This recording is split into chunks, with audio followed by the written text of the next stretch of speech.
नमस्कार दोस्तों, मैं सोनिया आप सभी का फिर से अपने चैनल पर स्वागत करती हूँ। आई होप आप सभी ठीक होंगे, खुश होंगे, स्वस्थ होंगे। तो आज मैंने लिया है 60 डे डेली ब्लॉगिंग का चैलेंज। अब मैं 7 दिन तक लगातार डेली ब्लॉग करूँगी। ये मेरे लिए खुद भी एक बहुत बड़ा चैलेंज है, क्योंकि एक 1.5 साल के छोटे बच्चे के साथ घर के सारे काम अकेले और उसके साथ साथ ब्लॉगिंग। तो चलिए देखते हैं कि ये चैलेंज मेरा पूरा होता है या नहीं। और ये चैलेंज मैंने खुद ने ही लिया है। तो चलिए इस चैलेंज की शुरुआत करते हैं आज से डे 1 से। तो आज के ब्लॉग की शुरुआत होती है सुबह 5 बजे से। सुबह 5 बजे उठ के मैं सबसे पहले अपने चिया सीड्स पीती हूँ। मैं इन्हें रात ही में भिगो कर रख देती हूँ और सुबह इन्हें पीती हूँ। इनका स्वाद बहुत ही ज़्यादा बेकार है, लेकिन ठीक है, हेल्थ के लिए अच्छे होते हैं। वेट लूज़ में भी हेल्प करते हैं और आपकी जो ब्लड होता है उसको प्योरीफाई भी करते हैं, तो इसके लिए बेस्ट हैं। तो मैं चिया सीड्स पीकर फिर लगी थी अपना नाश्ता बनाने में। तो आज मैंने बनाई थी आलू गोभी की सब्ज़ी नाश्ते और लंच के लिए। मतलब एक ही बार मैं सब्ज़ी बनाती हूँ मॉर्निंग में, वही नाश्ते और लंच दोनों के लिए चल जाती है। और साथ ही साथ आज चाची जी ने घी भी निकाल दिया था, मक्खन, तो मुझे इसे भी गर्म करना था। तो नाश्ता वगैरह बनाकर हटी थी, तब तक अंश भी उठ गया था। तो उसको मैंने दिया सबसे पहले दूध, क्योंकि उठते उसे दूध चाहिए होता है। उसके बाद मैं नहाई और मैंने पूजा की। पूजा करने के बाद फिर मैं आ गई थी अपनी रोटियां बनाने के लिए, क्योंकि हस्बैंड नहाने चले जाते हैं और फिर उसके बाद उन्हें खाना चाहिए होता है नाश्ता, वो थोड़ा जल्दी ही करते हैं। तो नाश्ता मैं बना ही रही हूँ रोटियाँ, बाकी सब्ज़ी मैंने पहले बना दी थी। एक साइड मैंने अपना मक्खन भी रख दिया था घी बनने के लिए, ताकि दोनों काम जो है साथ-साथ होते रहें। क्योंकि मैं बाद में अगर रख देती हूँ ना, तो कई बार ऐसा होता है कि घी जो जल जाता है। और रोटियाँ बनाते टाइम तो मैं देखती रहती हूँ, लेकिन इस बार भी जल गया था, क्योंकि तब तक तो हुआ नहीं था और मेरी रोटियाँ जो हैं जल्दी बन गई थी। और उसके बाद मैं चली गई थी बाहर साफ-सफाई करने के लिए और बर्तन वगैरह धोने के लिए। तब तक धो के आई तो देखा कि घी जो है मेरा पूरा जल चुका था। ख़ैर कोई बात नहीं, ये तो होता ही रहता है मेरे साथ तो ज़्यादातर।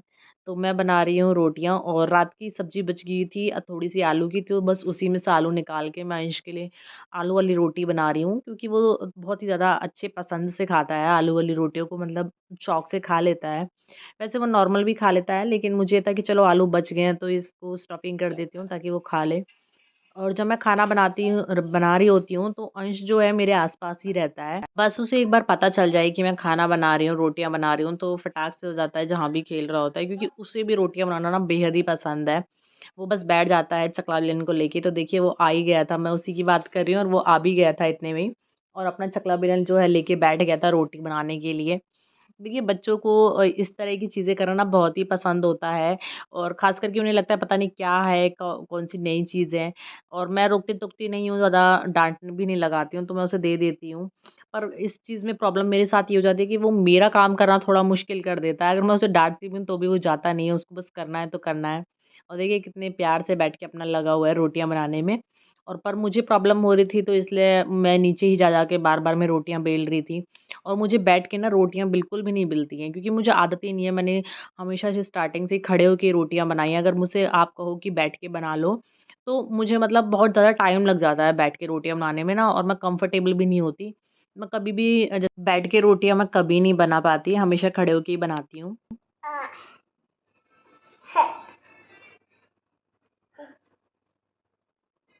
पप्पी कर दो इनको, ऐसे कर दो, ऐसे कर दो। हेलो, कैसे हो?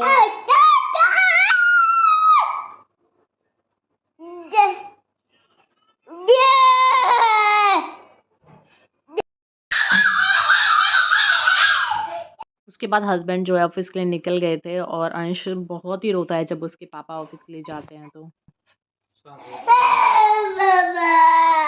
आज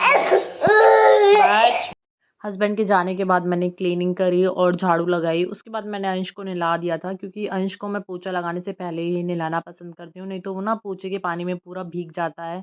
और वैसे ही उसको कोल्ड वगैरह हुआ पड़ा है, खाँसी हुई पड़ी है, तो मैं नहीं चाह रही थी कि वो मतलब पानी में खेले।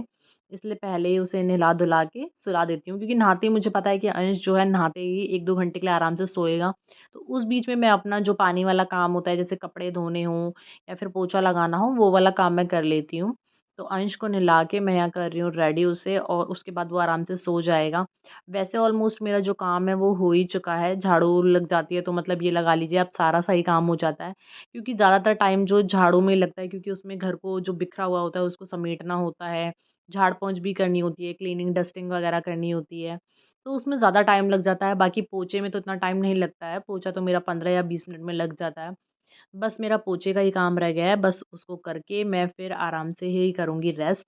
तो अभी मैं बस अंश को ही कर रही हूँ रेडी। जो एक होममेकर होती है, वो सिर्फ़ घर को सँभालती ही नहीं है, घर को मैनेज भी करती है।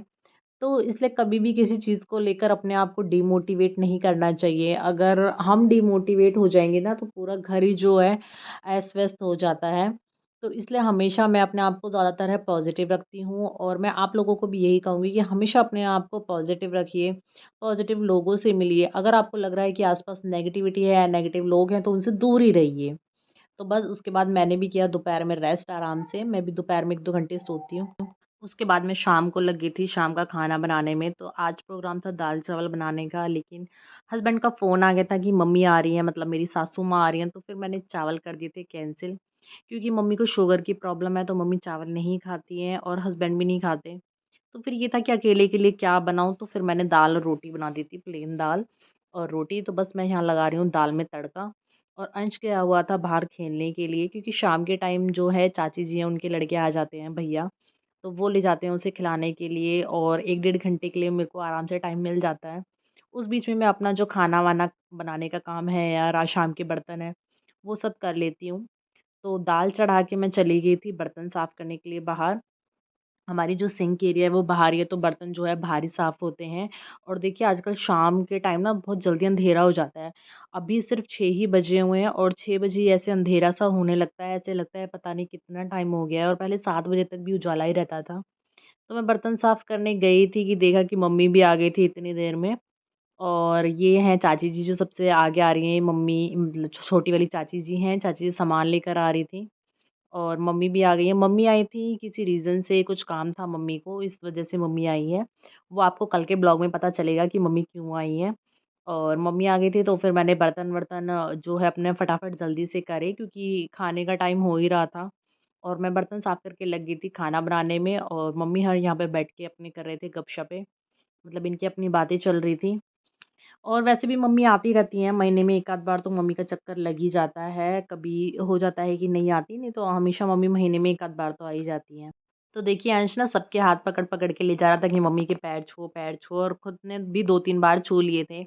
वो अक्सर ऐसा होता है कि मैं छूती हूँ तो उसको दिखता है कि हाँ भाई पैर छूने हैं, तो वो अपने आप भी कई बार बिना कहे भी छू देता है।